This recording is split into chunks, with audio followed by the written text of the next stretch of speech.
Hello everyone, I'm Dr. James Tran, a physician who has spent over 30 years in the medical field caring for the health of people in their golden years. From the peaceful suburban grandparents of Ohio to the bustling neighborhoods of California. Today, I'd like to invite you to sit down. Grab a glass of water, but hold off on drinking it just yet, and join me in a conversation about a habit we all think we're doing right. Drinking water in the morning.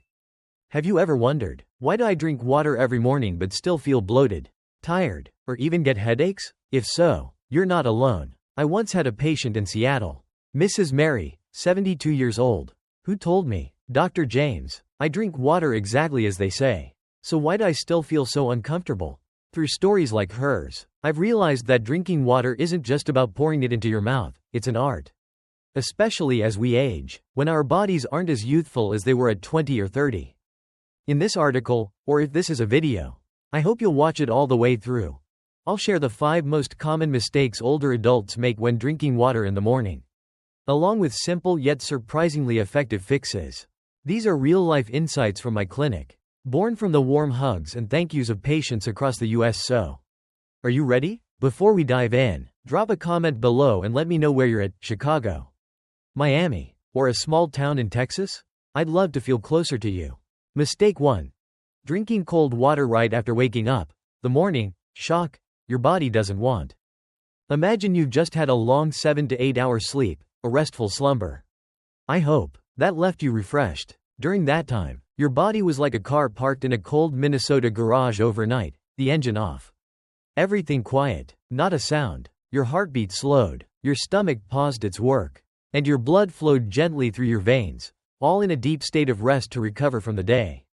Then morning comes. The first rays of sunlight slip through the curtains. You open your eyes, reach for a freezing glass of water from the fridge, and gulp it down in one go. What happens next? Your body jumps awake, like someone slamming the gas pedal before the engines had a chance to warm up. For younger folks, like me back in medical school, running marathons and chugging ice water without a care, this might just be a fleeting discomfort. A quick burr, chilly, but no big deal. But as we age, things change. Your circulation isn't as spry as it once was. Your stomach grows more sensitive, and your ability to regulate body temperature weakens. Dumping a glass of cold water into your system at this point is like splashing a bucket of ice water onto a freshly lit fireplace. It doesn't just feel off, it forces your body to scramble to regain balance. What does science say? When cold water enters your body, it constricts small blood vessels, a natural response to retain heat. This makes blood flow harder, especially for older adults whose circulation is already slower due to age or conditions like high blood pressure. At the same time, your stomach, still yawning from a long night, gets jolted into strong contractions, causing dull aches, bloating, or even chills. I've had plenty of patients come to my Cleveland clinic with these symptoms, shocked to learn the culprit was their beloved morning glass of cold water. As we age, our digestive system loses some of its flexibility. At 30, your stomach might forgive a glass of ice water without complaint. But at 70, it's like a grumpy old friend, it needs gentler treatment. Cold water can leave you sluggish, lethargic, or with cold hands and feet, instead of the refreshing boost you expect. So how do you avoid this shock? Hang on, I'll share a real-life story and a solution in just a moment. Meet Mr. Robert Johnson, 68. From Denver, Colorado, a city famed for its snow-capped mountains and crisp, clean air. Robert loves fishing, driving up to a nearby lake every weekend to cast his line and watch the sunrise. For him, mornings are sacred, and he always kicked off his day with a cold glass of water straight from the fridge. It wakes me up, Dr. James, he told me during our first visit. I feel energized to hit the lake right away. But then things shifted. Robert started complaining that his hands and feet were freezing every morning. Even though he wore gloves and bundled up for fishing, he also had nagging stomachaches, sometimes with bloating that wouldn't quit. I don't get it, he said. I'm healthy, I eat well. Why do I feel like someone's dumping ice on me every morning? I smiled and asked, Robert, do you drink cold water right when you wake up? He nodded, surprised. Yeah, I've done that since I was young. Is that a problem? I explained that at 68, his body didn't handle cold water the way it did when he was 30. Working as a lifeguard at Lake Michigan, the cold was stressing his circulation and stomach, making him tired instead of refreshed. I suggested a small tweak. Switch to warm water for just 1 week and see what happens. He agreed, though skeptical. Warm water? Doesn't sound exciting, but I'll try it for you. Doc. A week later, I got a call from Robert, his voice booming from the lakeshore. Brimming with excitement, Dr. James. I don't shake holding my rod anymore. My hands and feet are warm. My stomach's settled, and I caught the biggest trout this month. Warm water's a miracle. I laughed over the phone. Feeling his joy. That's when I knew a tiny change could make a huge difference, not just for Robert, but for anyone willing to listen to their body. So how do you dodge the cold water, shock, and turn your morning glass into a natural tonic? It's simple. Swap cold water for warm or room temperature water. You don't need to boil it like tea, just let it cool naturally until it's not icy. I often tell patients to keep a small pitcher by their bedside overnight. By morning, it'll hit the perfect temp, not frigid, not scalding, just right for your body to welcome gently. Want to make it fun? Try adding a few fresh ginger slices to your pitcher. It warms your tummy and aids digestion. Perfect for anyone prone to constipation or bloating. Another option. Stir in a teaspoon of honey, lightly sweet and a natural energy boost to start your day. I've seen patients in California, where healthy trends thrive, add a few drops of lemon juice to their warm water. It's tasty and cleanses your gut, a fantastic way to kick things off. Give this a shot for just 3 days. I bet you'll notice a difference. No more chilly hands and feet when you get out of bed. No more nagging bloating, just a light, comfy body ready to take on the day. I've watched hundreds of patients across the U.S., from Iowa farmers to Arizona retirees. Switch this up and feel so much better. Want to be next? Ever thought about making your morning water a little adventure? Try the American-style, warm lemon water.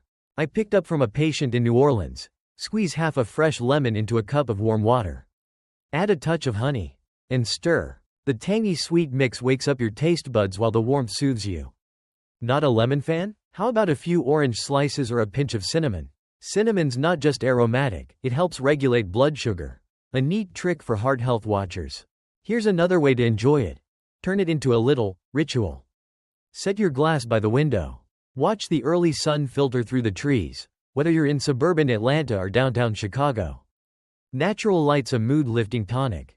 Or if you're into music, play a favorite tune, maybe John Denver's Country Roads, and sip to the rhythm. It'll stop feeling like a chore and start being a relaxing moment to cherish yourself. What flavor do you like best, lemon, orange, or cinnamon? Got a special warm water recipe of your own? Try one of these ideas tomorrow morning and let me know how it feels in the comments. I'm dying to hear. And if you've got a song you love sipping to, don't hold back. I'm looking to spice up my playlist. Mistake 2. Drinking water too fast, when fast isn't good. Picture this. You've just woken up after a long sleep, maybe 8 hours. Or more if you had a truly restful night. Your body's like a dry vase after a busy day, ready to soak up water to rehydrate. But instead of pouring it in slowly and gently, you dump a whole bucket in. What happens? Water spills over. The vase gets shocked, and it can't take it all in. Drinking water too fast is the same. It doesn't just overwhelm your body. It sparks issues you might have felt but never pinned down. As we age, everything in our body slows a bit, and that's not a bad thing. It's nature's way of adapting to time. Your kidneys, the body's amazing filters, don't process water as quickly as they did at 30. Your stomach, an old friend through countless meals, gets more sensitive, and your nervous system, controlling heart rate and blood pressure, needs time to warm up post-sleep. Yet many folks grab a glass, chug it in 5 seconds flat, and charge into their day like they've just finished a race. What's the science here? When you drink too fast, your stomach stretches suddenly to hold all that water, leading to bloating, heaviness, or even nausea. For older adults, kidneys can't filter it all right away, putting pressure on circulation. This can throw off electrolytes, like sodium and potassium, vital for a steady heartbeat. Strong muscles, and a clear mind. I've had patients in my Boston clinic complain of morning dizziness or fatigue, clueless that their rushed water drinking was to blame. And there's more. Fast drinking affects blood pressure too. A sudden flood of water makes your heart work harder to adjust, especially if you've got high or low blood pressure history. I recall a patient in Minnesota saying, "Dr. James, my heart pounds after I drink water. I thought something was seriously wrong." Digging deeper, I found he downed 20 ounces in under 10 seconds. Slowing down fixed it. So how do you avoid this flood? Hold on, I'll share Linda's story and a fix next. Meet Ms. Linda Carter, 71. From Orlando, Florida, a city known for year-round sunshine and dazzling theme parks like Disney Springs. Linda's a disciplined soul, managing a supermarket for over 30 years before retiring. For her, everything's about efficiency, from organizing shelves to running a household. Her morning water habit was no different. I drink 16 ounces every morning to stay healthy. She told me at our first visit. They say lots of water's good, so I get it done quick. But then she noticed something off. Dr. James, why am I dizzy every morning? She asked, puzzled. I stand up and wobble. Sometimes I feel sick too.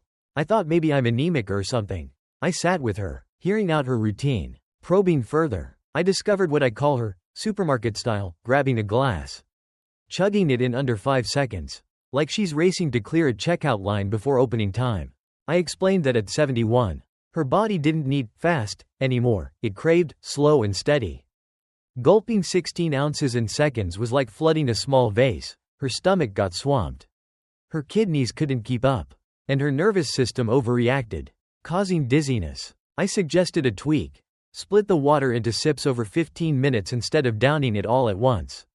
She eyed me skeptically. Just slow down? That sounds too easy, doc, but she agreed to try, saying, I trust you, and I want this wobbling gone. 2 weeks later, Linda called me, her voice glowing like Florida sunshine. Dr. James. No more wobbling. Just slowing down made all the difference. I can even walk around Disney Springs every morning now. She described sitting down, sipping her water bit by bit, feeling her body breathe with each sip. I can't believe a small change made me this strong. She laughed. I'm walking an hour without tiring. Before, 10 minutes wore me out. That's when I knew slowing down can be the fastest way to feel good. So how do you avoid the flood of drinking too fast and make it a body-friendly habit? Easy. Sip your water like you'd savor a morning coffee, slowly. In small doses. With enjoyment. Don't treat it as a task to finish, see it as self-care. Like watering a favorite garden flower. I often tell patients to break their glass into 3 to 4 sips, spaced a few minutes apart. If you drink 16 ounces like Linda, split it into 4-ounce sips over 15 to 20 minutes. Sit down, take deep breaths, and let the water seep in, from stomach to kidneys to every thirsty cell after a long night. It prevents bloating or dizziness and lets your body soak it up better. Worried about time? Do it while reading the morning paper, checking emails, or gazing at your backyard. I've seen folks in California make this a daily ritual, saying it brings them peace, not just from the water, but from giving themselves a moment. It's not a race, it's a chance to love the body that's carried you through decades. Want to make morning water fun? Turn it into a little ritual, a special start to your day. Place your glass by the window.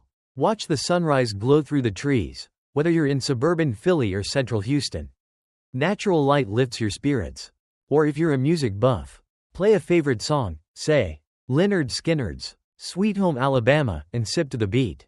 A patient in Nashville swears sipping slowly to country tunes makes her feel light as a feather.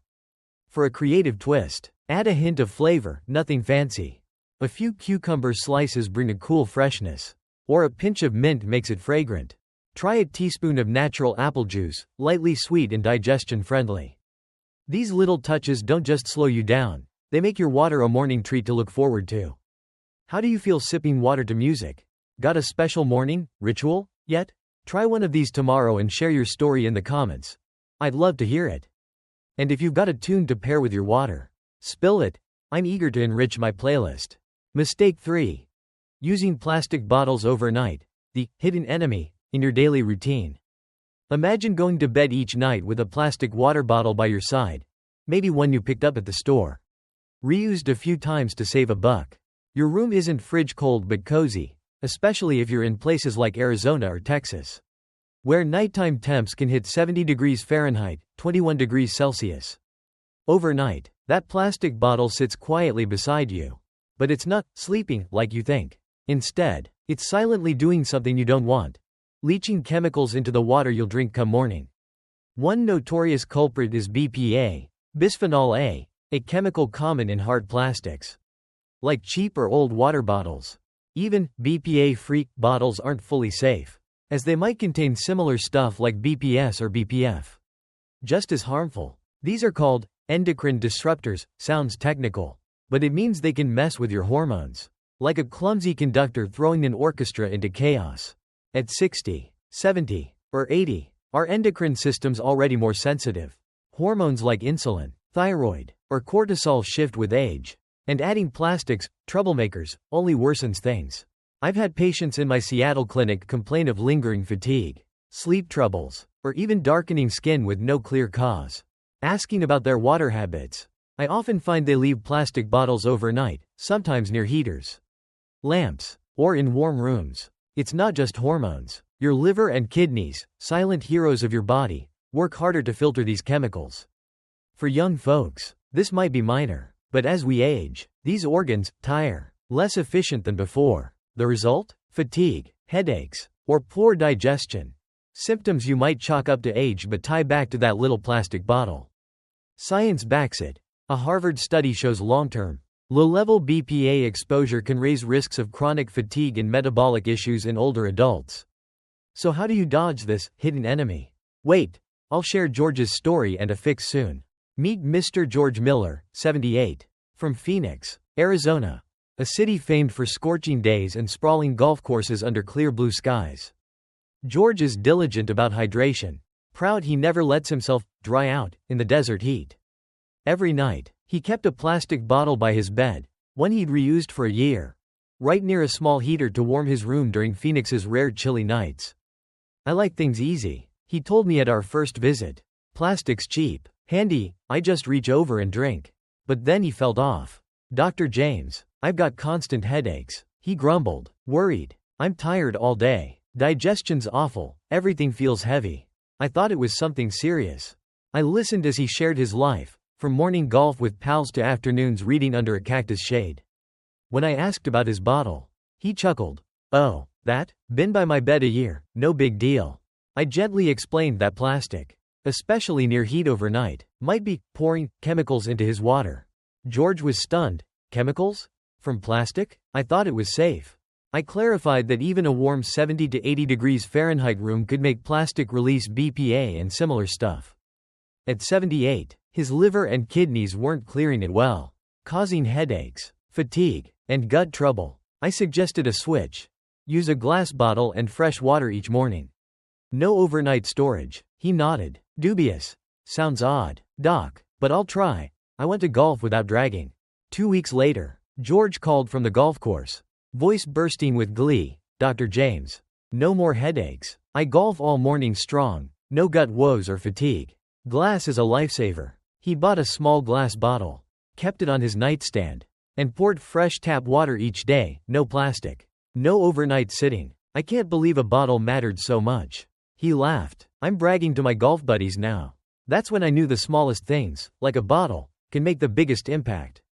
So how do you sidestep this hidden enemy and shield your body from needless risks? Simple. Ditch plastic for glass or stainless steel. No need for anything pricey. A spare glass from your kitchen or a steel bottle from a local store works fine. Key is to pour fresh water each morning. Don't let it sit overnight, especially in warm spots. Why fresh water? Even with safe bottles, overnight water can pick up slight bacteria from the air or lose freshness, stuff your body. Especially in later years. Doesn't need. I suggest keeping a big pitcher in the kitchen, then pouring a bit into your small bottle each morning. If you're in hot spots like Phoenix or Miami, keep it away from heat, no bedside lamps, heaters, or sunny windows. Think of it as a gift to your liver and kidneys, pals who've toiled decades to keep you well.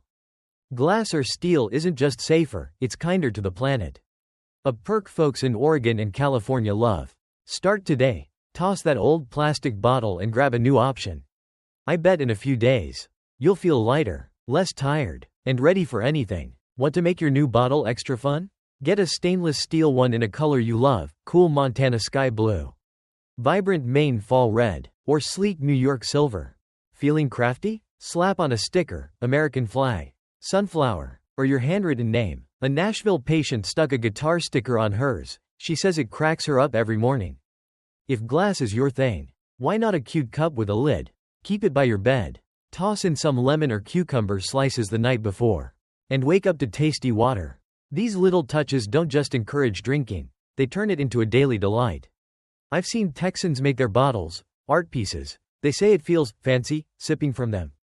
What color would your bottle be? Blue, red, or silver? Got a decorating idea? Try one of these and tell me about it in the comments. I'm picturing your bottle already. Got a funny story about your old plastic one? Share it. I'd love a laugh with you. Mistake 4. Drinking water right after medication the wrong way. Know your body to do it right. Picture your morning. You wake up, maybe groggy from sleep, reach for the pill box on your nightstand, and swallow your meds, a routine familiar to millions of older Americans. Then what? Many grab a big glass of water, chug it to wash the pill down, or they take it right after a hearty breakfast of toast, eggs, and coffee. Sounds normal, right? But this is where things can veer off track. As you age, your body isn't as straightforward as it was at 20 or 30. Your stomach, companion through countless meals, gets touchy with sudden changes. Your kidneys and liver, the body's filter factories, slow down, and your digestive system, from mouth to gut, needs time to wake up after a long night off. The meds you take, whether for blood pressure, blood sugar, or thyroid, have their own rules for absorption. Water, the simplest thing around, can help or hinder that, depending on how you use it. Drink too much water right after a pill on an empty stomach? Your stomach gets flooded. It stretches fast to hold all that liquid, leaving you bloated, queasy, or nauseous. I've had Ohio patients come in with this, saying they felt queasy after taking meds with a full 12-ounce glass. Why? Water dilutes stomach acid, altering the environment meds need to dissolve and absorb. For some, like the thyroid drug levothyroxine, this cuts effectiveness, leaving you tired without knowing why. On the flip side, if you take meds right after a big meal, like pancakes drowned in syrup and a coffee, then add a huge glass of water, the pill can get stuck in your stomach. Food slows digestion, and extra water clogs things up more. Result? The med doesn't reach your intestines, where it's absorbed in time, and you miss out on its full benefit. A Wisconsin patient once said, "Dr. James, I take my blood pressure pill after breakfast, but my pressure's still high, what's wrong?" Digging in, I learned he downed a pint of water right after. Adjusting water and timing fixed it. Science agrees. A Johns Hopkins study shows too much or too little water with meds can affect bioavailability, how much actually gets into your blood. So how do you get it right? Hold on, I'll share Eleanor's story and a solution next. Meet Mrs. Eleanor Thompson, 80.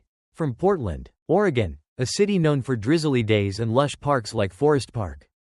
Eleanor's meticulous. A former library secretary for over 40 years before retiring.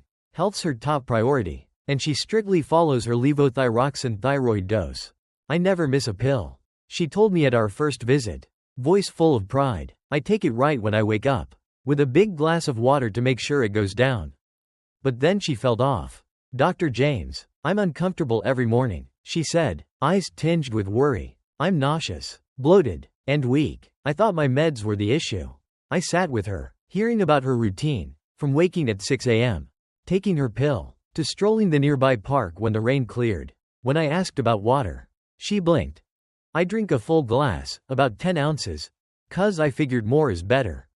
Is that wrong? I gently explained that at 80, her stomach didn't need to be flooded post-pill. For levothyroxine, a common thyroid med, the American Endocrine Society advises just a little water, about 2 to 3 ounces, on an empty stomach.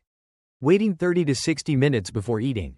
Too much water right away dilutes the stomach's environment, cutting absorption and causing nausea and fatigue. I suggested a tweak. Take it with a few sips. Wait 45 minutes, then have a light breakfast. She nodded, skeptical. "Sounds too simple, Doc, but I'll try. I want to walk without feeling weighed down." A week later, Eleanor called, her voice bright as rare Portland sunshine. "Dr. James. No more nausea. I'm stronger. Walking the park for an hour now."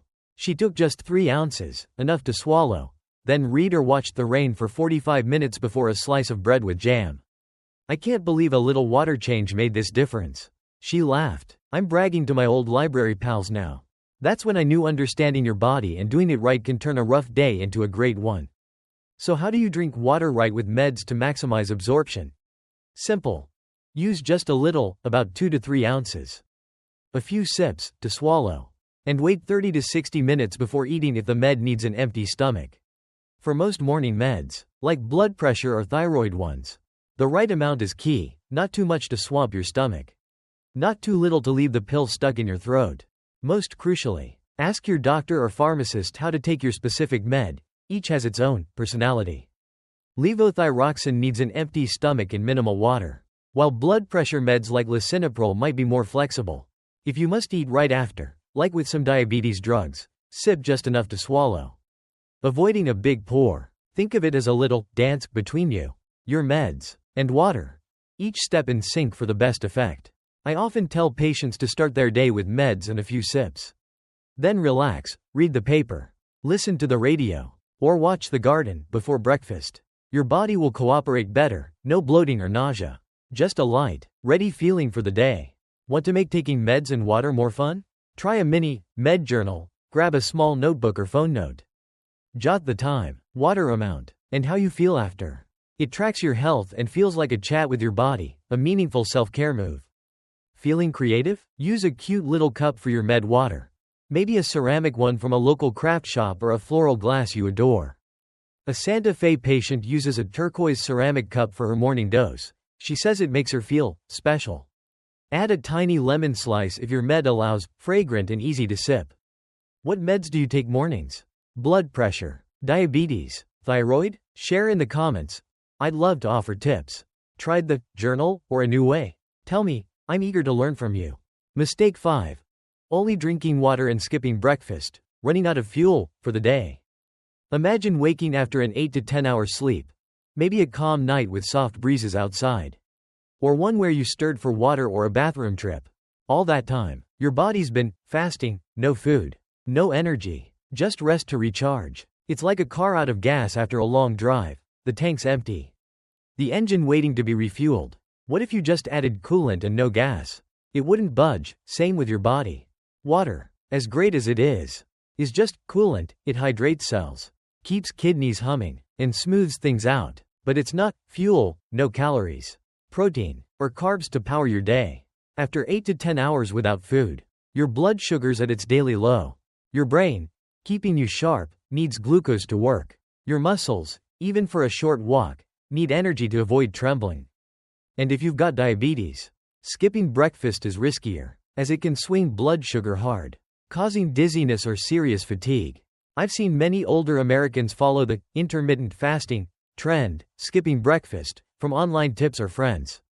For young, healthy folks, it might aid weight loss or metabolism, but at 60, 70, or 80, your body isn't that adaptable. A Baylor College of Medicine study found older adults skipping breakfast face higher risks of fatigue, poor focus, and muscle loss, stuff you don't want in your golden years. Plus, if you just drink water then add coffee, like many in Seattle or New York do, you're revving your body with no energy base. Result? Shaky hands, foggy head, or grumpiness you can't place. A Michigan patient once said, "Dr. James, I just do water and coffee, why am I weak all day?" Turns out they ditched breakfast for a month. A little food changed everything. So how do you avoid running out of fuel? Wait, I'll share Alice's story and a fix next. Meet Mrs. Alice Rodriguez, 69. From Austin, Texas, a city alive with music, barbecue aromas, and spring wildflower gardens. Alice loves nature, tending rose beds around her home. After retiring from accounting, she got into health, stumbling on intermittent fasting online. "I heard skipping breakfast helps you lose weight and feel good," she told me at our first visit. Excited, I decided to try, just water, till noon. But then she felt off. "Dr. James, my mind's foggy all the time," she said, hands clasped nervously. "I forget things. Yesterday, I skipped watering my plants. I'm tired, can't garden like before." I listened to her new routine, up at 7. A big glass of water. Then nothing, till noon, no breakfast for 5 hours. I thought I was doing it right. She sighed. "Why's it so bad?" I explained that at 69, her body wasn't like the young, fit folks in those articles. After 8 to 10 hours without food, her blood sugar was low, and water alone couldn't recharge her. Her brain, keeping her on top of plant care, was starving for glucose. Her muscles, for gardening, lacked fuel. Lucky she didn't have diabetes. Or it'd be worse. I suggested a tweak. Pair water with a light breakfast, a boiled egg. A slice of bread, for 3 days. She nodded, doubtful.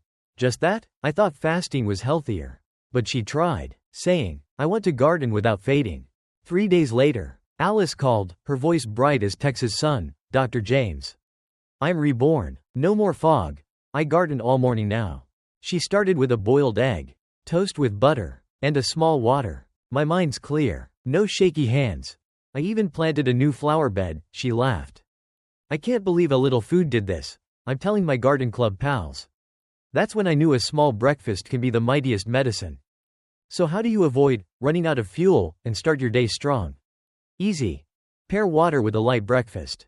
No need for a feast, just a boiled egg, a slice of bread, or a banana smoothie. The goal's to give your body some protein, carbs, and fat to refuel after a long night, while water keeps you hydrated.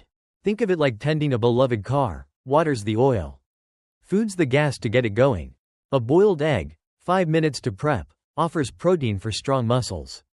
A bread slice, white or whole grain, gives carbs for a sharp brain.